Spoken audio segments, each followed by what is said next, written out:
안녕하세요. 추루입니다. 오늘은 우리가 성경에 나오는 부정한 한 여인에 대해서 살펴보려고 합니다. 여러분, 신약 성경의 첫 번째 책인 마태복음은 그 서두를 예수님의 족보로 시작하고 있습니다. 아브라함과 다윗의 자손인 예수님의 출생을 자랑하려는 것이지요. 그런데 막상 이 족보를 읽어보면 우리는 당황하게 됩니다. 왜냐하면 존경받지 못할 사람들의 이름이 나오기 때문인데요. 사실 이들은 몇몇의 여인들이에요. 뭔가 좀 이상하죠? 여러분, 당시에는 부계사회이다 보니 족보에 여성 이름이 나오는 것은 매우 이례적인 일인데 더구나 이 여성들은 평범한 여인들이 아니었어요. 다 무언가 사연이 있었다고 할까요? 그렇다면 마태복음이 이러한 족보로 시작하는 이유는 무엇일까요? 다시 말해서 복음서 기자가 예수님을 소개할 때 가장 중요한 걸 앞에 넣어서 예수님이 위대하다는 걸 부각시켜야 할 것 같은데 왜 처음부터 이런 여인들을 등장시키냐는 말이에요.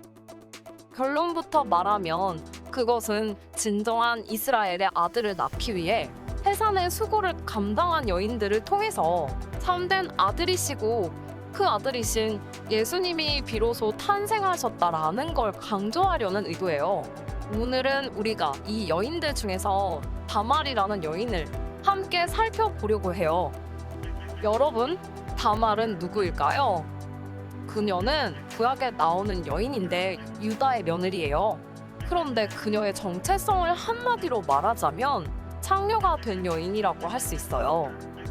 그러면 다말은 대체 어떤 사연이 있어서 창녀가 되었을까요? 오늘은 우리가 이 속에 숨겨진 이야기를 함께 살펴보려고 해요. 여러분, 다말은 처음부터 창녀는 아니었어요. 그녀는 유다의 첫째 아들인 엘의 아내였죠. 그런데 그녀에게 큰 불행이 닥쳤어요. 바로 남편이 죽은 거예요. 그 이유가 무엇인지 성경은 자세히 말하고 있지는 않아요. 하지만 엘은 하나님 보시기에 악해서 죽음을 맞이했어요. 그러자 다말은 졸지에 과부가 되었지요. 대를 이을 자녀조차 없었는데 말이에요.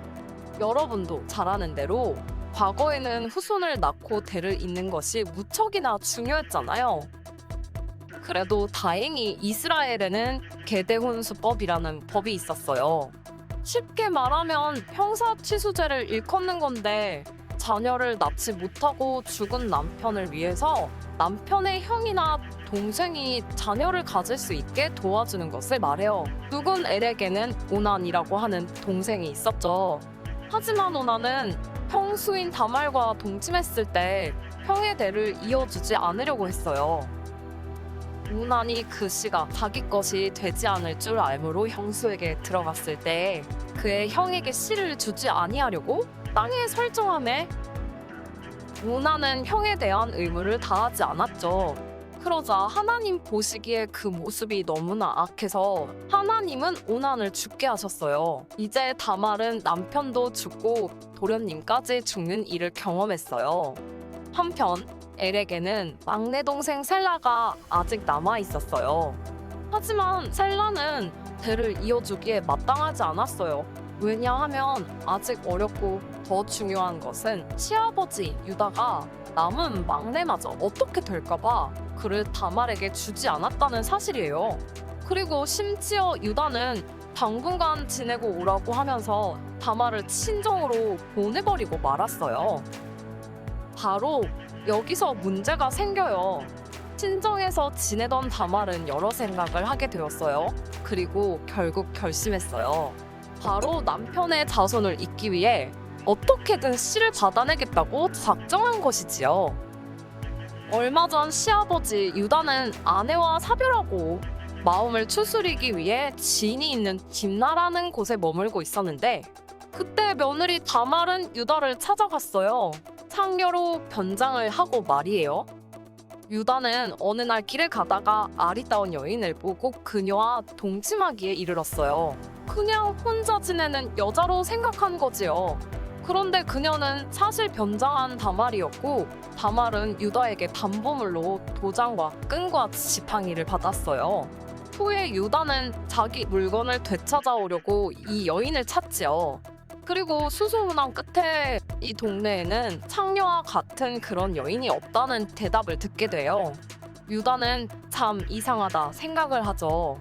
한편 시간이 3달쯤 지나고 집에서 소식이 들려왔어요. 며느리 다말이 임신했다는 충격적인 소식이에요. What? 며느리가 행음을 한 것이 분명하다고 생각한 유다는 분노하며 그녀를 간음죄로 죽이려고 해요. 그때 다말은 이 물건의 주인으로 임신을 하게 되었다고 하면서 도장과 지팡이를 꺼내요. 유다는 그제야 자신의 죄를 깨닫죠. 그리고 사람들 앞에서 이렇게 말해요. 그녀는 나보다 더 옳도다. 여기서 옳도다라고 표현된 단어는 사실 짜다크, 의롭다라는 뜻이에요. 즉 유다는 나보다 며느리 다말이 더 의롭다, 다말은 의를 행하였다 라고 인정한 거예요. 다시 말하면 이스라엘에서 끊어지지 않고 하나님의 유업과 약속이 영구히 이어지는 것에 대해 유다는 별로 관심이 없고 오히려 방해까지 했지만 다말은 그것을 끊임없이 추구했다는 거죠. 당시의 여성으로서 힘이 없고 또 자신이 뭘 어떻게 할 수도 없는 처지였지만 그녀는 포기하지 않고 끝까지 그 믿음의 유업을 이어내고자 수고를 다했다는 거예요. 심지어는 자신이 창녀라는 말을 들을 걸 감수하고 또 그 때문에 죽을 수도 있다는 것을 감수하고 말이에요. 여러분, 그러니까 다말은 하나님의 유업을 잇기 위해 스스로 창녀가 된 여인이었던 거예요. 그렇다면 여러분, 아들을 낳는 게 얼마나 중요하길래 하나님은 오난을 죽이시고 다말은 창녀로 변장까지 했을까요? 그것은 자손을 낳는다는 게 가문을 이어가는 것 이상의 의미가 있기 때문이에요. 성경에서 아들을 낳는 것은 하나님의 유업을 상속받는다는 걸 뜻해요. 아들이 없으면 이스라엘에서 이름이 끊어지게 되며 하나님의 유업을 누리고 열매를 맺는 것이 더 이상 불가능해진다는 거지요.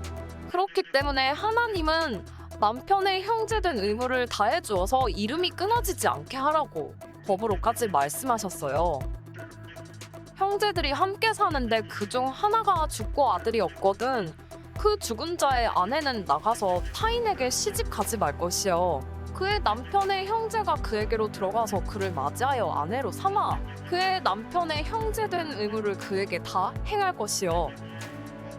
그런데 여러분, 우리가 신약으로 가면 성경에서는 형제를 혈육을 넘어서는 개념으로 말하고 있어요.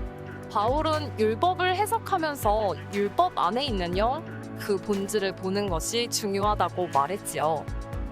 오늘까지 모세의 글을 읽을 때 수건이 그 마음을 덮었도다. 그러나 언제든지 주께로 돌아가면 그 수건이 벗겨지리라. 그러니까 율법은 예수님 안에서 해석해야 한다는 것인데 예수님은 형제를 혈육으로 보지 않으셨어요. 누구든지 하늘에 계신 내 아버지의 뜻대로 하는 자가 내 형제여 자매여 어머니이니라 하시더라. 또 히브리서에서는 형제는 바로 한 근원에서 난 자들이라고 말하고 있어요. 거룩하게 하시는 이와 거룩하게 함을 입은 자들이 다 한 근원에서 난지라. 그러므로 형제라 부르시기를 부끄러워하지 아니하시고. 한편 여러분, 성경에서는 남편을 그리스도로 신부는 교회로 이야기하고 있지 않나요? 그런 의미에서 남편이 죽어서 상속을 받지 못하고 그 풍성한 열매를 누릴 수가 없다고 하는 것은 남편이신 예수님의 본질이 없을 때에는 교회인 우리가 상속자가 되지 못하고 복음의 열매를 맺지 못한다는 뜻이 되기도 하는 거예요. 쉽게 말해서 그리스도의 죽음과 온전히 연합된 형제들이라면 마땅히 남편 예수님의 이름으로 유업을 잇고 열매 맺을 수 있도록 의무를 다해야 한다는 것이지요. 그런데 그 당시 유다와 아들들은 이것을 하지 않은 악한 자들이었고 반대로 다말은 그 방해 속에서도 믿음의 상속자를 탄생시키기 위해 해산의 수고를 다했다는 거예요. 여러분, 그런데 사실 다말은 창녀가 아니에요. 그거 아시나요? 게데온 수법에 따르면 남편의 형제가 씨를 이어주지 못할 때에는 그 다음 순번이 되는 사람이 시아버지라는 걸요. 그러니까 그녀는 하나님의 유업이 끊어지지 않게 하기 위해서 스스로 창녀처럼 보일 수도 있는 것을 선택할 수밖에 없었고, 유다에게나 창녀와 같이 보였던 것이지, 다말은 그러한 여인이 아니었어요. 그녀는 오히려 욕심에 끌리는 시아버지의 마음을 이용해서라도 아들을 낳는 거룩한 일을 이루겠다고 결심하고 용기 있게 행동한 여인이었어요. 여러분, 다말의 이름은 종려나무라는 뜻이에요. 그런데 예수님은 종려나무성은 여리고로 가는 길에 강도 만난 사람이 있었다고 이야기를 하셨어요. 그리고 주님은 그래서 결국 이웃을 사랑한 사람, 즉 진정한 형제가 되어준 사람은 누구냐면 유다와 형제들처럼 회피했던 제사장과 레위인이 아니라 자기 자신에게 흠이 된다 할지라도 싸매고 돌보아준 사마리아 사람, 즉 창녀가 된 며느리 다말과 같은 사람이라고 말씀하셨어요. 예수님은 그리고 마지막으로 이렇게 한마디 덧붙이세요. 가서 너도 이와 같이 하라. 주로 오늘은 여기까지입니다. 감사합니다.